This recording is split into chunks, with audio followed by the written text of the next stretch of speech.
O que é uma nação? É um povo, um território e uma moeda. A moeda é o sangue que corre nas veias da economia, transportando a energia do trabalho e da produção. E quando o sangue adoece, a sociedade inteira definha. O real brasileiro não está doente. Ele está em um processo paliativo. E a sua morte, como a de toda moeda estatal sem lastro que o precedeu, é uma certeza matemática, uma questão de tempo. Este vídeo não é uma previsão, é a autópsia. Vamos ignorar o barulho da política diária e focar na engenharia fundamental do nosso dinheiro. Vamos provar que a sensação de que você corre sem sair do lugar não é uma impressão, é um fato. E vamos demonstrar que este fato segue um roteiro escrito há mais de 2 milênios, no auge e na queda do maior império que o mundo já conheceu.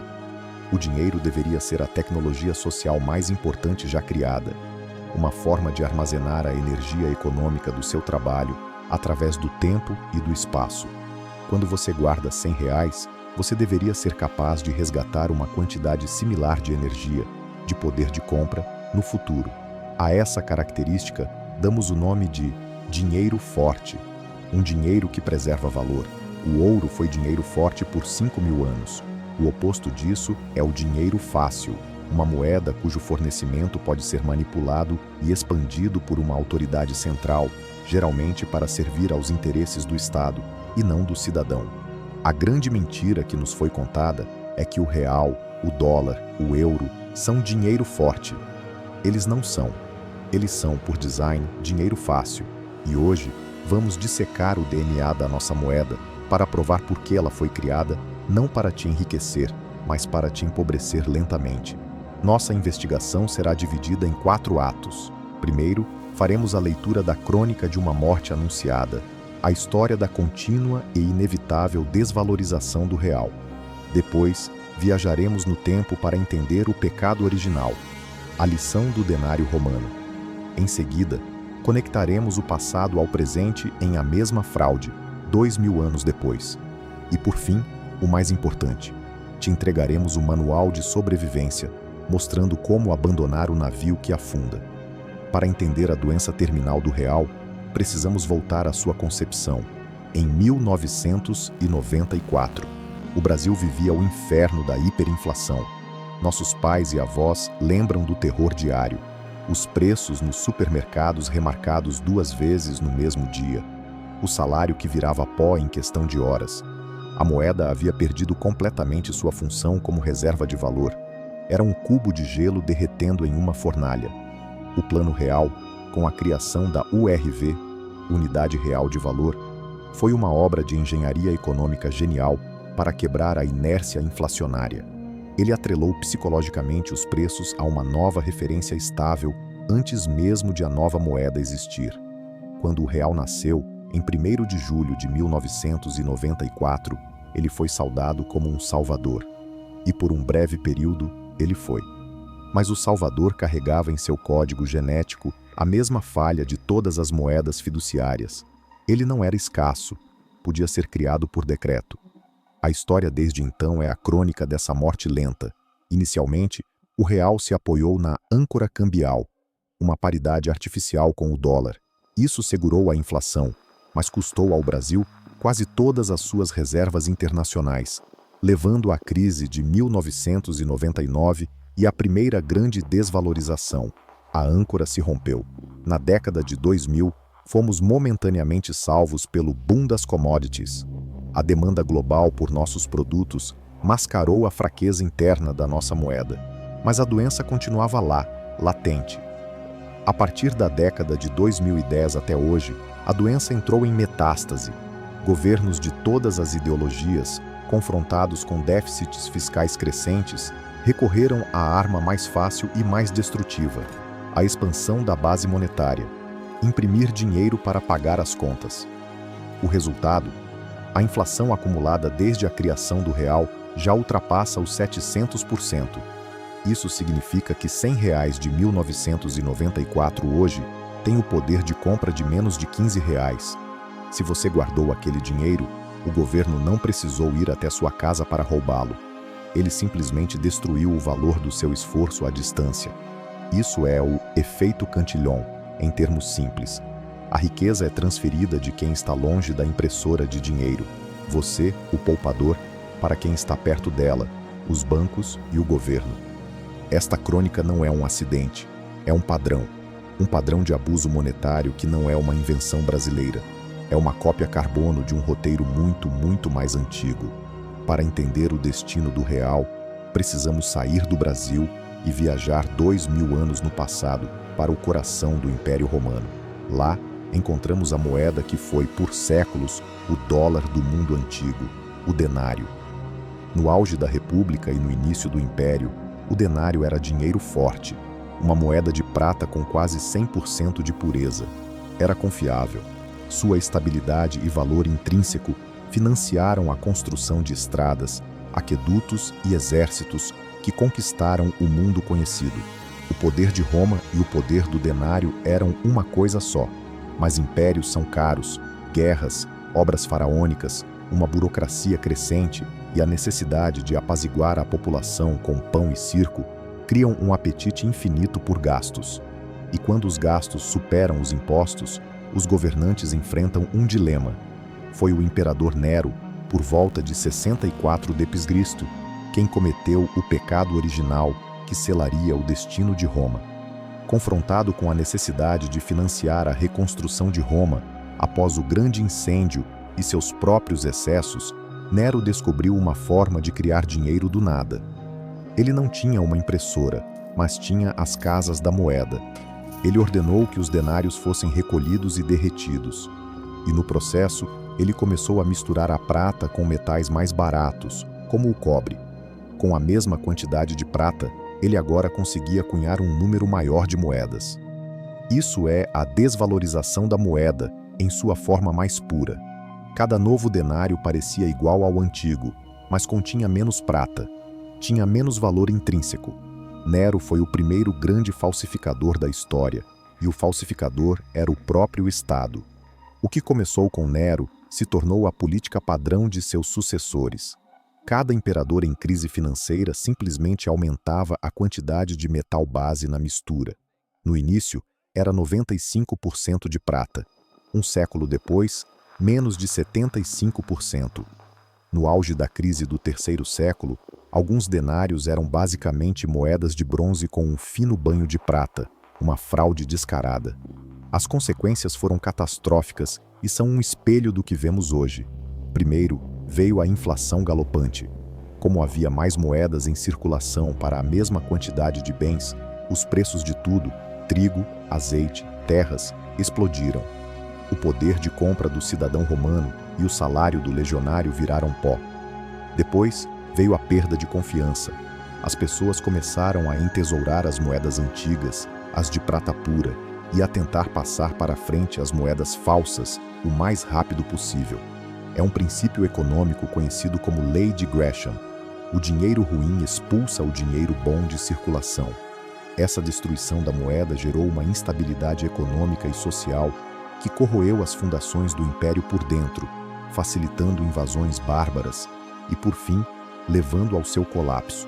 Roma não caiu apenas por causa de exércitos inimigos. Ela apodreceu de dentro para fora e a doença começou em sua moeda. Este é o pecado original, a descoberta de que um Estado pode financiar a si mesmo não através de impostos honestos, mas através da destruição silenciosa da poupança de seu próprio povo. Este é o blueprint, o roteiro do colapso, um roteiro que seria esquecido e redescoberto muitas vezes ao longo da história. A história de Roma não é apenas uma lição, é um espelho. E o que vemos refletido nele é o nosso próprio sistema financeiro, em detalhes assustadores. A fraude é a mesma, apenas a tecnologia mudou. Os imperadores romanos precisavam de fornalhas, prata e cobre para executar a desvalorização da moeda. Era um processo físico, lento e visível para quem inspecionasse as moedas. Seus herdeiros modernos, os presidentes de bancos centrais, são infinitamente mais eficientes e discretos. Eles só precisam de um teclado de computador. O pecado original de Nero foi replicado em escala global em um único dia, 15 de agosto de 1971. Nessa data, o presidente americano Richard Nixon cortou a última ligação que o dólar tinha com o ouro. Como o dólar era a moeda de reserva mundial, naquele momento, todas as moedas do planeta se tornaram, oficialmente, fiduciárias, baseadas 100% na fé e na força do Estado, sem nenhum lastro em um ativo físico e escasso. O denário de prata foi substituído globalmente por papel e por dígitos eletrônicos. A porta da jaula da máquina de impressão foi não apenas aberta, mas arrombada. Hoje, a adulteração da moeda tem nomes mais sofisticados: flexibilização quantitativa, quantitative easing, ou política monetária expansionista. Quando o governo precisa de dinheiro para financiar seus déficits gigantescos ou para salvar a economia durante uma crise, como a de 2008 ou a pandemia de 2020, o Banco Central cria dinheiro digital do nada e o usa para comprar títulos do Tesouro Nacional e de grandes bancos. É precisamente o mesmo ato de Nero, mas em uma escala que o faria corar de inveja. Aumenta-se a quantidade de reais, dólares ou euros em circulação, diluindo brutalmente o valor de cada unidade que já existe na sua mão e na sua conta bancária. É a mesma fraude, 2000 anos depois. E os motivos são assustadoramente os mesmos: para financiar guerras que não podem ser pagas com impostos, para financiar programas sociais insustentáveis, o pão e circo moderno, que mantém a população dependente e pacificada, para resgatar instituições financeiras grandes demais para quebrar, que são amigas do poder. O resultado, como em Roma, é uma inflação persistente que age como um câncer, corroendo o poder de compra da população e transferindo silenciosamente a riqueza dos trabalhadores e poupadores para o Estado e para a elite financeira, que são os primeiros a receber o dinheiro novo, antes que ele perca seu valor. A tecnologia evoluiu da fornalha para o sistema digital, mas a natureza humana e os incentivos de um Estado endividado não mudaram em 2 milênios. A fraude apenas ficou mais rápida, mais limpa e muito mais difícil para o cidadão comum enxergar. Nós fizemos a autópsia, vimos a doença que matou o denário e que agora infecta o real. A conclusão lógica é brutal, mas libertadora. Se a história nos ensinou algo, é que quando a moeda de um império começa a morrer, o ato mais arriscado não é especular. O ato mais arriscado é não fazer nada. Ficar parado, acumulando a moeda que o governo desvaloriza, é o equivalente a permanecer no convés do Titanic, ouvindo a orquestra tocar enquanto o navio afunda. A única decisão racional é procurar os botes salva-vidas. E quais são os botes salva-vidas em um oceano de desvalorização monetária? São os ativos reais e escassos, coisas que não podem ser criadas por um político ou pelo presidente de um banco central com um clique no teclado. A sua fuga se dá em 3 frentes: o refúgio milenar, metais preciosos. Por 5.000 anos, através da ascensão e queda de todos os impérios, o ouro e a prata mantiveram seu poder de compra. Eles não são um investimento, são um seguro contra a irresponsabilidade dos governos. Ter uma parte do seu patrimônio em metal físico é ancorar sua riqueza em algo que sobreviveu a todas as fraudes da história. A arca digital, ativos digitais escassos. O século XXI nos deu uma nova ferramenta: o Bitcoin. Ignore a volatilidade do dia a dia e entenda sua propriedade fundamental. Sua escassez é absoluta e matematicamente garantida em 21 milhões de unidades. Ele é o oposto exato do dinheiro fiduciário, que tem oferta infinita. O Bitcoin é um sistema monetário paralelo, uma nação digital soberana para onde você pode mover parte do seu patrimônio, fora do alcance de qualquer Estado. A propriedade, ativos produtivos. A outra forma de sobreviver é sendo dono das coisas que a sociedade precisa, não importa qual seja a moeda. Falo de ações de empresas dominantes que vendem produtos essenciais e de imóveis bem localizados. Enquanto o dinheiro perde valor, os preços desses ativos, cotados nesse mesmo dinheiro, tendem a subir para proteger seu poder de compra. Você para de ser apenas um usuário da economia e se torna um pequeno dono dela. O seu primeiro passo não é se tornar um especialista, é dar a primeira remada para longe do navio, É pegar os próximos 100 ou 200 reais que você iria poupar e trocá-los pela sua primeira fração de um ativo real. O ato de fazer essa troca pela primeira vez é o que quebra a programação mental e inicia sua jornada como sobrevivente. A história não se repete, mas ela rima. O roteiro da queda de Roma está sendo encenado novamente, em escala global.